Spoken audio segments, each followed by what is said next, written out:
Narrabri Shire jury have reached the end of a really, really hard 2 days of work, and they've asked me to present their recommendations to you. So, their top 3 priorities in how everybody can work together to keep people in the Narrabri Shire safe during floods, fires and storms are: first, have a comprehensive information and communication plan that involves all services working together, which includes workshops, advertising slogans, skill development for community members and community meetings. Number 2, have a community emergency expo event. Number 3, have local community wardens and committees to plan and advise and provide advice with locals and to liaise with the emergency services. So they're the top ones, and from there we get a whole list of things that go from 12 down to 5 votes each, and out of 180 there's actually not a lot in that. So, but beginning with after an emergency, make mental health services funded and available. During, use a range of information strategies, radio, TV, social media, information boards to provide directions for people. Get the vets to give talks before about how to prepare your animals. Prepare a community-wide emergency response plans with the churches and the volunteer organisations before. Help others, including neighbours, to have their own evacuation plan. Get the fire services to door knock to check people's water preparedness before a bushfire. Provide resources and agency help to help people to prepare their properties. So that's particularly property preparation, slashing, burning, that sort of thing. Have an Are You OK campaign afterwards. Use local identities to provide people with information.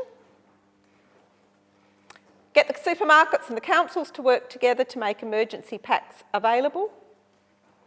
Provide an information pack with contacts for recovery activities after an emergency. Let a drop, an example emergency plan for use during.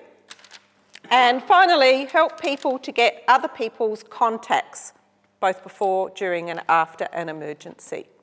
So, they're the recommendations. Yes, my original opinion probably has changed. I guess what I've learnt today was the depth of a disaster. It doesn't just start from when a house is flooded and finish when the emergency crews go home, and we need to make sure we've got as many groups involved as possible so that when the disaster strikes we can deal with it as best we possibly can. I think there were some brilliant ideas. The only thing that I really concerned me was how to get people involved. I think just that there needs to be more interaction between local communities and the sort of large organisations that manage disasters. Sort of communicating with local communities and getting feedback from those communities is very helpful in terms of coming up with a plan so that community groups and the large organisations aren't sort of clashing, and that they're actually helping each other and not working at cross purposes. I think it's changed my opinion of what the coordination it takes to get all the emergency services working together and to get the community to work with them. I think that's what I've mainly learned today, is that it just takes a lot of effort from a lot of people to be able to do these tasks as required. More community involvement, maybe drop-in centres, where you can go and talk to someone and maybe plan, flood, thing or a fire thing for your Pacific area. So probably having plans done up for different geographical